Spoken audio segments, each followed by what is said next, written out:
Hello my fellow gamers and indie fans, my name is Peter and this is my how to start guide for Dream Engines Nomad Cities. During this video I will show you the build order, how to fight monsters, where to find resource nodes, and explain to you many of the basic gameplay concepts like moving items on rails, production chains, researching new tech, upgrading buildings, and infrastructure improvements. I will also give you all the information necessary to successfully defend your flying cities as you explore your first map and construct all the basic buildings. One of the main controls to remember is the spacebar key, because it lets you alternate between the management and combat mode. In the combat mode, your clicks control the bot's weapons, while in the management mode you construct buildings. The city core is the base building you start with.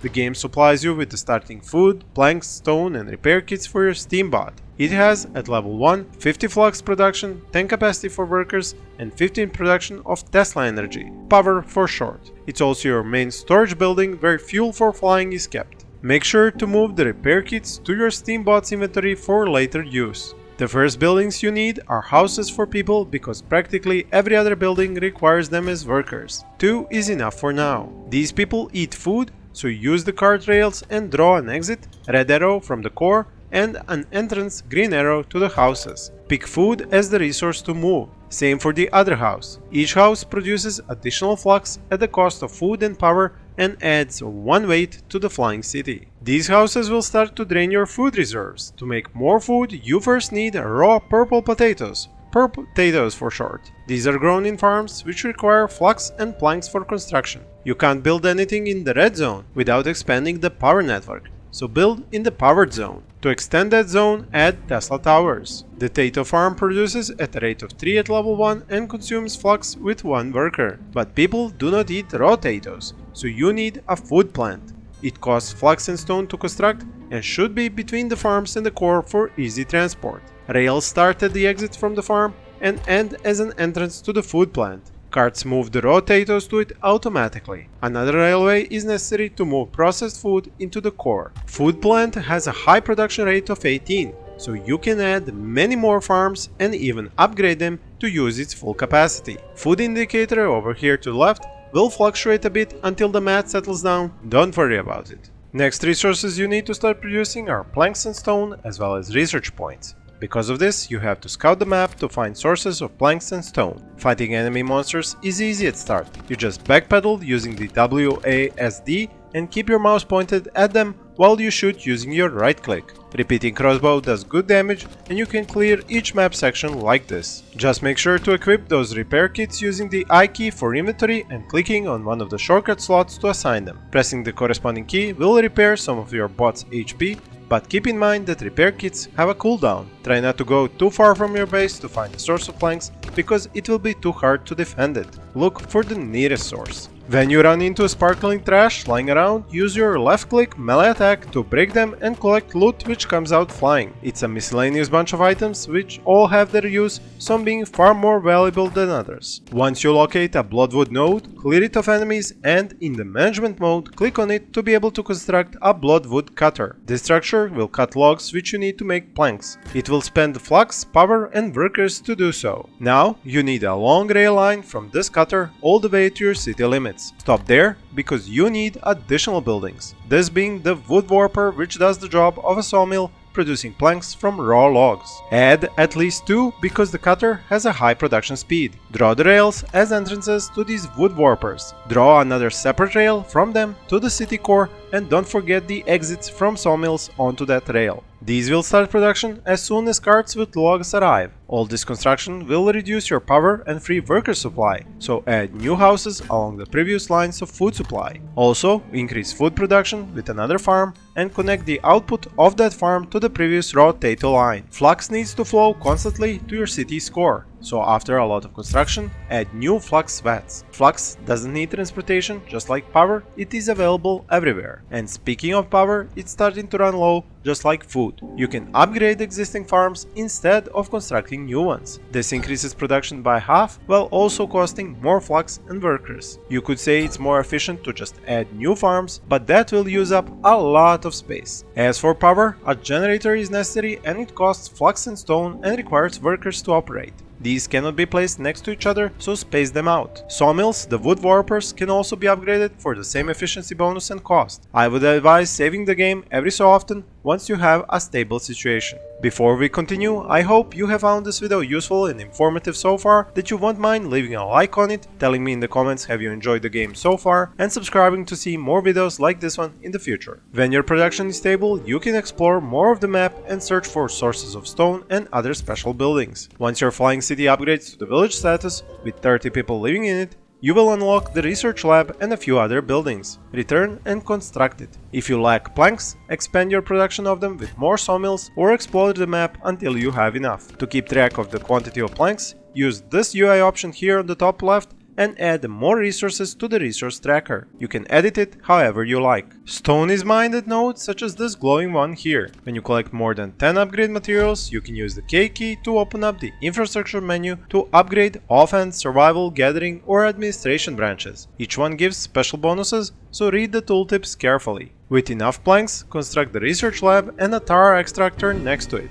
Tar is a resource required for producing research points at the lab. Use rail to supply it. As you can see, there is no rail exit from the lab, as research is a global resource like flux and power and does not need transportation to the core. If low on power or flux, keep adding more buildings to produce them, which requires more workers, which requires more food. So keep the production chain going strong and balanced. The monster heads icon on the minimap shows the location of an incoming monster raid. These are strong enemy groups which are going to target and destroy your structures unless you stop them. Intercept them as far away from the city as possible if you do not have defenses already set in place. But even if you do, don't be away from the city during a raid. Using the R key, you bring up the research menu. Here, hold the left shift key to add multiple projects to the research queue. Go with the cheapest ones first. To have more workers for future new buildings and more complex production chains, add new homes following the previous design for simple supply of food, which you need more of, so beef up that supply chain. Once starwood is researched, you want to produce it at a sawmill, but starwood requires logs and tar, so you need a new rail connecting a tar extractor to a sawmill, which is upgraded to level 2, as only higher level sawmills can produce more complex recipes. Switch from regular planks to starwood using the production menu. Starwood is the required resource for a lot of level 2 and level 3 upgrades. It is especially useful for upgrading homes, which requires stone as well, a resource you are not producing yet. Make sure to scout again to find a close by supply of stone. Once you do, clear it of monsters and construct a featherstone mine on it. Again, as with the logs, bring the mined stone to the edge of the city with a railway.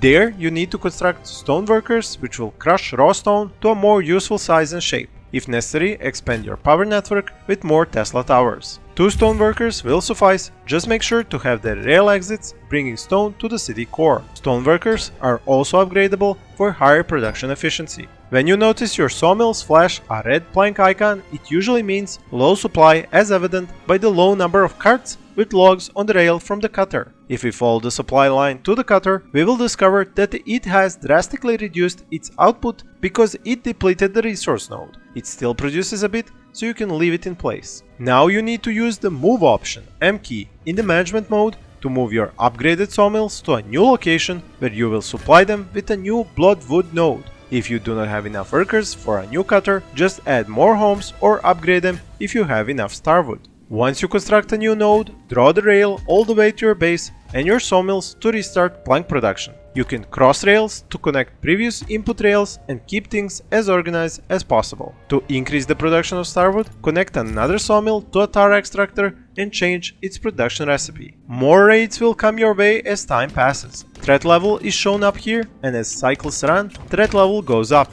As it goes up, more monsters will attack you in more numerous raids. Remember that you cannot stay on any map forever. Sooner or later, you will get overrun. Once you unlock the workshop, construct it so you can turn regular planks into upgrade materials. Rails are of course necessary to carry the materials. This is for long-term upgrading of your city, buildings and steamboat. As I mentioned, read the tooltips and pick upgrades which best suit your playstyle and city needs. Keep increasing the city's population and production to be able to produce new items you research in the tech tree. I will go more into this in another video. Explore the map to find its unique structure. Each map has one. Here it's chemical ruins, which lets me craft one item if I have the required resources. Engine fuel is really useful as it's the item used to fly your city around the globe. To expand the city itself, you have to add new sections which you gain by research and simple growth of the city's population. These new sections will fly with you to the next map.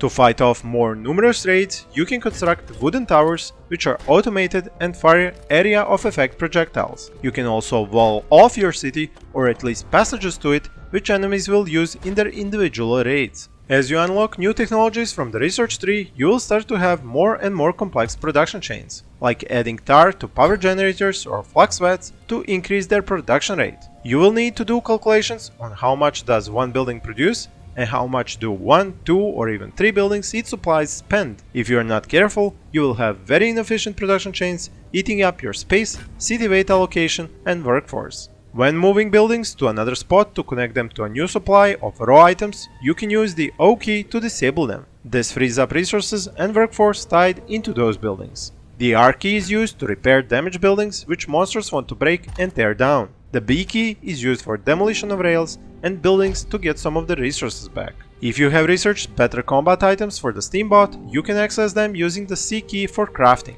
There, in the Equipment tab, you can craft that gear and then equip the bot with it using the I key for inventory. At threat level 5, you will start to feel the heat, depending on your difficulty settings, and should plan on leaving the map. Pack up the buildings you have invested the most resources in. Break down the ones at level 1, which you can cheaply construct again. Only buildings on the city's platform will fly off at the city. When you manage the weight and your city is not over the limit, initiate the takeoff. This has a charge up timer, it is not instant. Do not wait around for another raid to show up at your doorstep. Once airborne, you can choose your next stop. Pick the one which has the resources you want to collect or need for building up the city more. This is certainly not everything you need to know about this indie gem because it would require videos several hours long. But I hope I have managed to condense everything for starting a new game into this short guide. More videos will follow. Thank you for watching and happy gaming!